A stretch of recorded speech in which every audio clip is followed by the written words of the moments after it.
December 1986, McDonnell Douglas launches the MD-11 with 52 firm orders from the world's biggest airlines. American, Delta, Singapore Airlines. Everyone wanted one. However, after just 5 years, American Airlines did something almost unheard of in aviation. They retired their entire MD-11 fleet. Delta follows, then Singapore Airlines. But here's what makes no sense. While passenger airlines were desperately trying to get rid of these planes, FedEx and UPS were buying them up as fast as they could.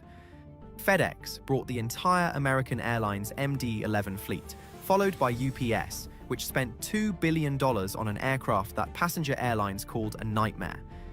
And today, 35 years after these jets first flew, both companies are still operating them. Not retiring them, rather extending their service life. Even after a crash this year that grounded the entire fleet and forced emergency inspections, FedEx pushed their retirement date from 2028 to 2032. UPS? They haven't even set a retirement date at all. So why do UPS and FedEx still fly these 35-year-old gas-guzzling MD-11s when modern, fuel-efficient alternatives exist? To understand why the MD-11 became a workhorse for cargo carriers, we need to first understand why the MD-11 failed as a passenger carrier. The story begins in December 1986, when McDonnell Douglas officially launched the MD-11 program with considerable fanfare and optimism. The aircraft was positioned as a stretched, modernized successor to the DC-10, retaining the distinctive three-engine configuration that had defined its predecessor, but incorporating significant technological advancements. The design featured a longer fuselage to accommodate more passengers and cargo, a state-of-the-art glass cockpit that brought the jet into the digital age, and more efficient engines that promised better fuel consumption. On paper, the MD-11 represented the perfect modernized jet for the 1990s market. McDonnell Douglas marketed the MD-11 aggressively to airlines as a long-range, fuel-efficient replacement for aging DC-10s, one that could match or even beat the performance of upcoming twin-engine competitors, like Boeing's 777, which was still in development. The market responded enthusiastically. The MD-11 received 52 firm orders and 40 options from 10 airlines, including major carriers like American, Delta, and Singapore Airlines.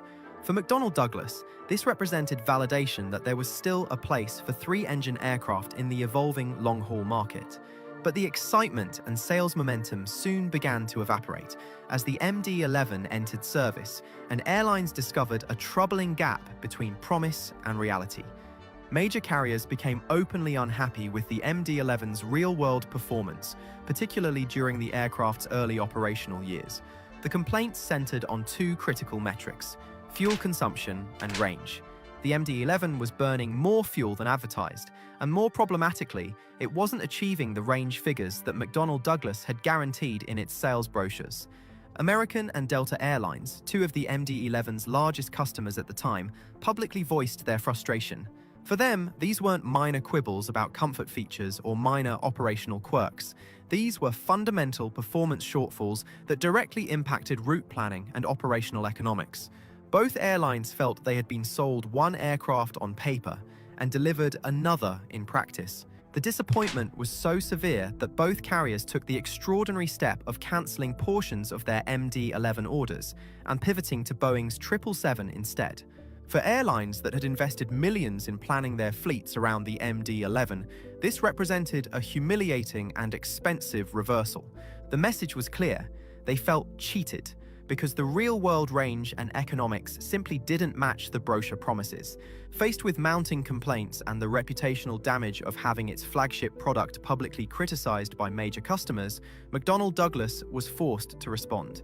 In the early 1990s, the company launched what it called a Performance Improvement Program, a comprehensive effort involving aerodynamic tweaks, engine upgrades, and weight-saving modifications. While the PIP did yield improvements, the upgrades never fully closed the gap between what had been promised and what was delivered. The MD-11 remained perpetually behind the curve, always trying to catch up to expectations it could never quite meet. If disappointing range and fuel burn weren't bad enough, the MD-11 faced another serious problem that would haunt its reputation throughout its service life: Compared to its emerging twin-engine rival, the Boeing 777, the MD-11 was a maintenance nightmare. The tail-mounted No.